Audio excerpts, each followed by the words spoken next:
This week we take a look at the new game Destiny here on the Robotic Movie Project.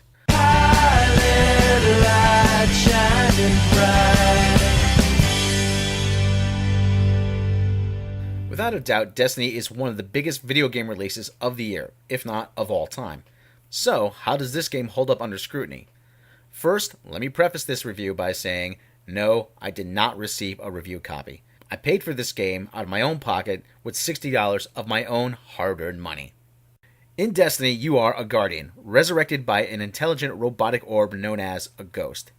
The game starts off with you disoriented after having just been revived, and then scrambling for cover from an enemy known as the Fallen. You wake up disoriented and unarmed in what are described as the remnants of Old Russia. As you progress, you'll learn that the Earth has been under the watchful eye of an alien being known only as the Traveler, and you'll learn that the alien races are in pursuit of him are bent on his destruction. A character known only as the Speaker, who serves as the voice of the Traveler, tells you that the Traveler is dying, and its enemy, the Darkness, is returning. When it does, the human race will not survive. As Guardian, it's your duty to stop that from happening. Destiny seamlessly combines many aspects of online play and single player. While playing the story missions, it's not unusual to see other players running through the game world on their own missions. You can join up with some of them, or you can soldier on by yourself to complete the mission on your own. On missions, you'll find things like new armor, weapons, and engrams that will help you rank up and upgrade your equipment. This is a good twist as it keeps you playing the game and makes it worth your while to play the single player missions and not just head straight into the multiplayer matches. The multiplayer matches are known as the Crucible, where you take on other players in capture, team deathmatch, and free-for-all matches. Each match will earn you what is known as Crucible marks that are used to upgrade things like weapons and armor. Players can congregate in an area known as the Tower, which serves as an armory and PX where Guardians can replenish supplies and purchase new weapons.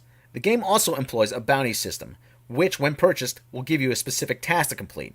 Upon completion, you'll receive certain bonuses, such as weapons, armor, and rank up points within a certain faction. Destiny features some of the best shooting mechanics seen in a game. The guns have a weighty feel to them without being cumbersome, and the recoil doesn't impair firing to the point of frustration. Movement within the game world is fairly fluid, even though it does take you a long time to run from one area to another, which is why you're equipped with a Star Wars-style speeder bike called a Sparrow. You get a ship that takes you from planet to planet, but it's primarily used as a loading screen. At the start of the game, you choose one of three character classes: Warlock, Hunter, and Titan, gender, male or female, and one of three alien races, and their general appearance. With each class comes different abilities and weapons that are unique to those classes.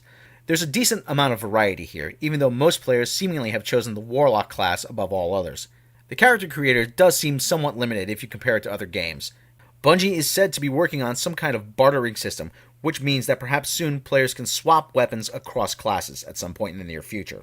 In Destiny, players battle 4 different alien races: the Hive, which live deep within the moon; the Fallen, which are monstrous mutant-type creatures with multiple limbs who speak in grunts and gurgles; the Vex, who are a mechanical race controlled by a single intelligence; and the Cabal, a race of armored, militarized aliens who are probably the most fun to fight in the game. There are times in the game where enemies won't react until they actually see you. Each enemy has higher-ranking bosses, and they will often come at you in what can seem like overwhelming waves at times. Although there are some fun enemies to battle, Destiny often suffers from what can seem like oversimplistic mission design. Go here, scan the environment, fend off wave after wave of bad guy, kill the boss, end mission. A little more variety would have been nice. So far, there have been weekly updates to the strike missions, but those can be frustrating if you don't have anybody to play with. The gameplay takes place across 3 different planets: Mars, Venus, and Earth, as well as on Earth's moon. The environments are rendered spectacularly well. The moon appears as a barren lunarscape, as you would imagine it. Mars is a desolate desert. Venus is an Avatar-type world, complete with strange vegetation and luminous colored water gathering in pools. Earth takes place in the remnants of an old spaceport called the Cosmodrome in Old Russia, and is littered with burned-out vehicles and decrepit buildings that are falling apart. All of the environments feature the remains of cities and facilities that give the player a sense that there was some sort of upheaval that took place many years ago, and that humanity is now on the brink of destruction. This is probably one of the best looking games on the current or next generation consoles. There's an enormous amount of detail paid to make these planets look and feel like tangible places. The action in Destiny is accompanied by a stellar soundtrack, which includes a new song by Sir Paul McCartney titled Hope for the Future, appearing in the end credits, which helps give the game a feel similar to a big-budget Hollywood movie. Unfortunately, where Destiny falls apart is its story. You are given bits and pieces of information that are difficult to tie together without any further information. In Destiny, the Traveler's appearance brought upon what's referred to as the Golden Age, and the Traveler's enemies found him and then brought upon the Collapse. Now the Traveler is dying, and you must help restore the Traveler's light. About halfway through the game, you meet a mysterious character who was not born of light. There's really no explanation where she came from, and you don't see her again until the very end of the game. And when the game does end, it ends with more of a thud than a bang. A lot of the information is very cryptic, and you'll miss much of it if you're not paying attention. Game of Thrones actor Peter Dinklage provides the voice of the Ghost, and he also supplies most of the narrative through the game. There are hints of a much larger world under the surface. If anything, you can consider Destiny as Act 1 of a larger narrative.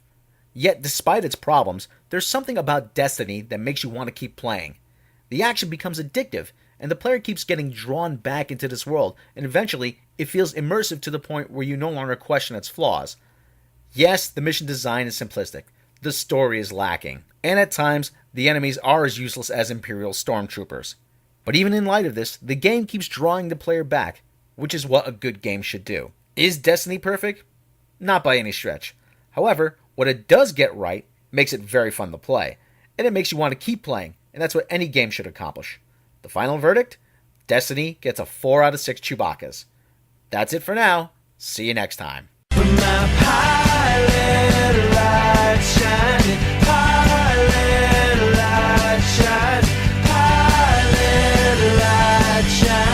Bright.